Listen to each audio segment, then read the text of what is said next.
你嘅痛苦都係嚟自貪得無厭嘅啫。八姑成日都聽到好多人話，哎呀，自己好焦慮啊，對未來咧好迷茫，唔知點算好啊。八姑今日就話俾你聽，你唔好理咁多，你記住，你嘅焦慮絕大部分都係嚟自於未知，亦都係未知發生咩嘅事情。既然都未發生啦，諗咁鬼多做乜啊？因為你諗得再多啊，都只不過係假設啫嘛，全部你幻想嚟嘅。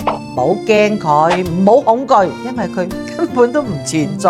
網上有一句說話就講得好啱嘅，允許一切發生。我哋嘅生活本嚟就係修行同埋體驗，不論喜怒哀樂都係人生嘅一部分啫嘛。唔好啊碰到一啲啲坎坷就倒地不起至得噶，唔好碰到一啲啲壓力就覺得呢條路行唔通啊。人呢一世，你將啲彎路都走完咗，將啲苦頭都食完咗，就算係爛仗去撞一撞佢啊，都唔會撞破噶嘛。呢啲呢叫做活着先至有意思噶嘛，係咪？一帆風順有乜可能啊？